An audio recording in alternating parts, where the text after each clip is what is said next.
Freshman Section 2, it's your freshman year. Welcome to Stanford. 16. For those of you about to enter freshman dorms, or any dorm in general, you're about to go into the craziest, most beautifully unnatural social phenomenon of your life. 80 or so people transplanted into one giant house of people they've never met before, who have no friends at this current place in this current space.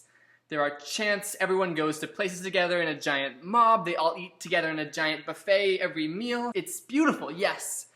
But I think I could have done a better job of thriving in my freshman dorm if I had known a few things. 17.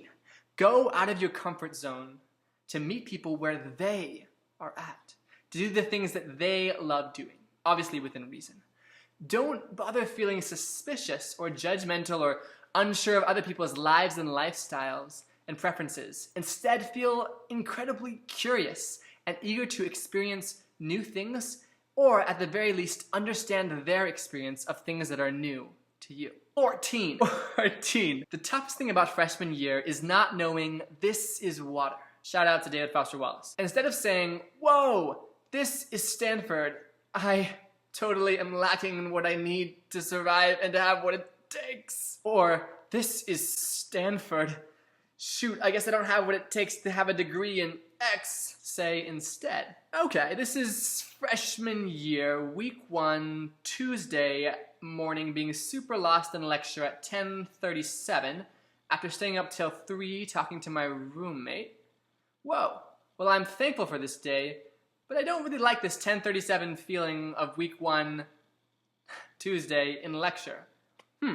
Let's see if I can maybe pre-read the material tonight for Thursday's lecture and then go to bed earlier and feel ready for the next day. 18. While it's incredibly beautiful to know every single person in your dorm's name and hang out with them all of the time, I wish that I knew that this is freshman year, not Stanford, and that next year everyone will scatter, mostly across Stanford. I wish I'd known that this was an invitation to press more deeply into relationships that I actually wanted to continue after freshman year. Because the truth is, most of your freshman dorm mates you'll really only see waving hello to on your bike or maybe at a reunion meal like once a quarter. It's okay if the 1 or 2 people you most deeply connect with don't live in your freshman dorm or aren't even in your year or maybe haven't even arrived at Stanford yet.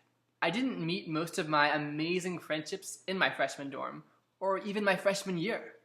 I typically met people that are deep friends with me now when I was doing things that deeply mattered to me. Like walking out of a slam poetry workshop at 9 p.m. on a Wednesday, making phone calls to Spanish-speaking parents for a nonprofit organization that you just joined, designing out-of-the-box crazy learning adventures for a code camp in East Palo Alto, leading a group of students exploring spirituality and who Jesus even is, jamming on piano and flute in dorm lounge, playing ukulele and singing in strangers' rooms the first week of sophomore year. And in case you're wondering, these are all actual examples from my life and friends of mine. Number 2, people say, take advantage of everything Stanford has to offer. But let's be more realistic. That's nonsense.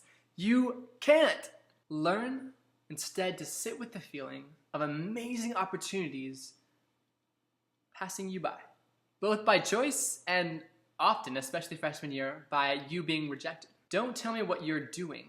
Tell me what you've chosen not to do. Learn to explore and look into possible opportunities without pinning your heart to them.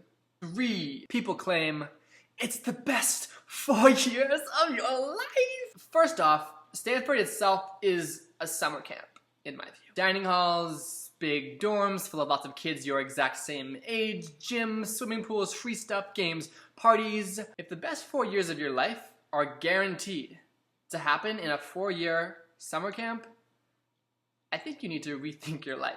Like, seriously rethink your life. There are so many more meaningful and fulfilling things than your Stanford experience. How about working towards a more just society where people aren't killed because of the color of their skin or their sexual orientation? How about knowing those around you really deeply? How about reconciling strained relationships with your family? How about standing in awe of nature around you? How about unleashing creativity in others? And those are just a few of the things that I think are deeply meaningful. Second, who the heck ever said that Stanford was 4 years? In fact, 4 years, one and done, for the vast majority of cases, in my opinion, is probably the stupidest thing you could possibly do with your Stanford. You have access to essentially every cutting-edge field and technology in the universe, and the most powerful contacts and talented people all around you all day long, and you just take it in one big swig of 300-person lecture halls and exams in order to get to a job. What? How about taking a gap year to work and save up and then house swap with the family in France before you even get to Stanford? How about taking an extra 2 quarters to finish your degree because you chose a field that stretches you and you refuse to rush through your classes? How about taking 2 years at Stanford and then taking a year off to launch your own drone startup? To work with nonprofits you've been reading about in class? How about homeschooling your siblings and deep diving into data visualization? How about working at a design thinking firm in Asia? How about caring for yourself and your family away from the stress and strange environment of Stanford? How about building an educational program for a virtual reality startup? How about doing freelance web dev and spending a year learning to sing and play guitar? How about working for a social psychology research firm that looks at how social psychology can impact the world and learning? Hint, these are actual things that all of my friends have actually done. I want to take for a moment and acknowledge the privilege and often circumstances that I have access to that let me think of these and take these possibilities. And I know that not everyone has this chance or this privilege. But for those of us who perhaps do, I think you should seriously think carefully about taking hold of your own education and breaking out of this 4-year mold. There's been a lot of research and a lot of amazing work done on this. Go to www.stanford2025.com to find out more.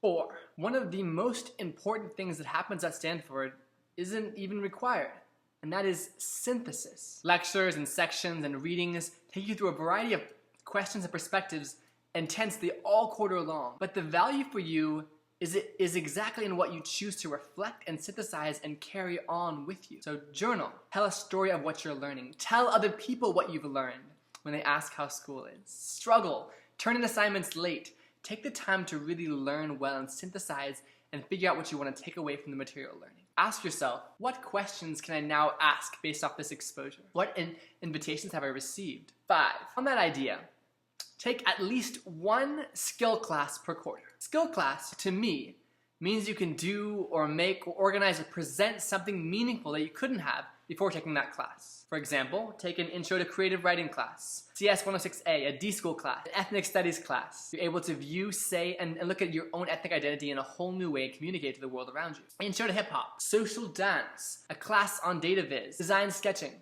Almost any class can be a skill class.